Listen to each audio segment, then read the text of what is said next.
So in the last passage what he says, so blot their maps with slum as big as dome. Blot their map. Blot is paint. Blot else means stain. Stained here is painting. It's not staining. Dhabba lagana nahi hai. That means to paint their maps. The walls which are projecting those maps, the walls which are depicting the face of Shakespeare, those walls should be repainted, and these repainted walls should be painted with the maps of their slums. It should not be the open-handed map, rather they should be the map of those slums where these children are staying, so that they should know from where to start, how to improve, and what levels to reach. As big as doom. Comparison to a change. Doomsday is a day of change. Qayamat ka din, when there is a change. So he wants that the maps should be painted of slums as if the change is utter need of hour. And when the change could be made, unless governor, inspector, visitor, this map becomes their window, and these windows that shut upon their lives like catacombs. So he urges that the authorities like governors, inspectors, visitors, donators, whosoever are authorized, they should intervene into it. And this map means the painted map. Which map has been painted? The slums. These slums do not become their window. Now relate this window to the part you have done in the previous passage, that these children's windows means their world. So what he want to indicate, that unless and until the authorities do not make this slum their world, means do not make it a target to progress, it is really difficult to bring a change in their lives. And these windows means the world which has been awarded to them, the world in which they are staying, in which they are living, that shut upon their lives, means there is a stagnation to their lives, as if it's a catacomb. Catacomb is a graveyard. The life stops there. When somebody dies, the body has to be buried in graveyard, so the life ends up there.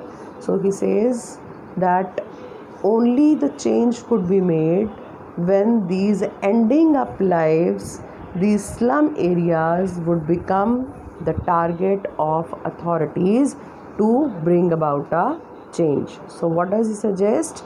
Break, oh break, open till they break the town. Break, oh break again is exaggerated version. He says that it's a dire need of hour, that breaking, the literal meaning indicates that break these slums. These slums should be demolished. They should not be taken into accountability anymore, and they should be broken till they reaches the town. Means the figurative meaning of it indicates that the development scale should be so high, they should pace up with the development till these slums do not reach to the level of the towns. Right? And show the children to green fields and make their world run azure on gold sands. And literal meaning indicates that the slums should be demolished, and they should be demolished till the children are unable to see the open fields. Here open fields, figurative meaning indicates that the ample opportunities should be provided to these children so that they could prosper. Green is the symbol of prosperity. So these children should prosper and make their world run azure on gold sands. These children should be given an opportunity to run naked, to run To run under the blue sky, run azure is blue sky, okay, and gold sands is the yellowish color of desert, yellowish color of sand in desert.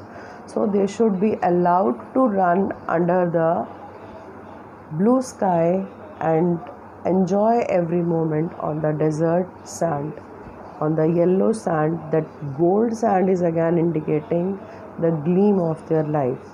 On the other hand, if we look to the figurative meaning, it indicates that the poet wants that these children should be given ample opportunities, that they could explore to the horizon. That is why azure word is being used, and gold sands means they could move to such horizons. They should move to those phases of their life where they have not ever been. It means they should progress and prosper. And let their tongues run naked into books, and white and green leaves open. Here, running tongues means to express themselves, to tell what they have experienced on the into books, and white and green leaves open.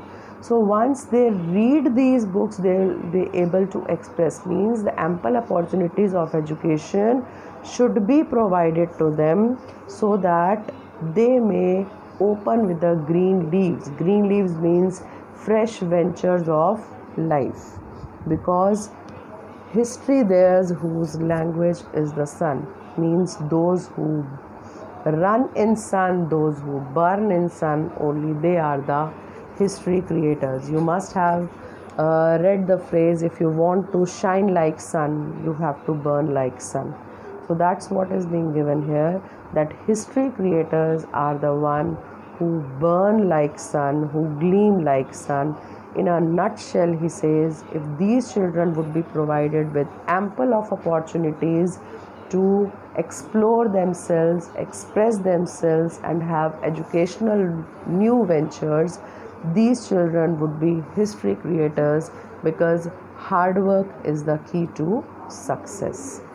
If we come to the figure of speech, in the previous passage, we have seen the various, we have gone through the various poetic devices. The first one in the first line given is, surely Shakespeare is wicked. Surely and Shakespeare, that is again alliteration. Map is a bad example, it's a metaphor. Cramped holes, they are again a metaphor. Fog to endless night, exaggerated version, that is hyperbole. Bottle bits, again alliteration. Foggy slum, foggy slum is transferred epithet. Slums are being defined by, as foggy slums. Then slums as big as doom, simile. Next passage, second line, windows and the windows, their windows and these windows. The word is being repeated, so it's repetition. Coming to the fourth line, break or break. Break or break again shows the intensity of a change, so that is repetition. Last three lines, run azure on gold sands and let their tongues run naked. Run and run is being used, that is anaphora. The sentences are being started with run and run again. You get few phrases to be explained. Apart from all that, till third passage, we find that poet, he is telling the plight, the despair, the problems of the slum children, right? So the tone till third passage is remorsement, pain, plight, despair. But in the last passage, poet ends up with a hope. So whenever you will be writing about the tone, you will mention two: despair, remorsement, pain, and hope. The last line is very important, that comes up: history theirs whose language is the sun. Why does the poet call these children as a history creators, because they would be given the time and opportunities to explore, and they'll be able to express themselves. So history could be only created those who are given the opportunity to express, right? That's what. And apart from that, the entire poem is an imagery. You find different images: lead sky, roofless wheat, squirrel's game, rat's eyes, father's gnarled disease, civilized dome riding all city, wicked Shakespeare. That's all about this poem, explanation of this poem. Different phrases have figurative as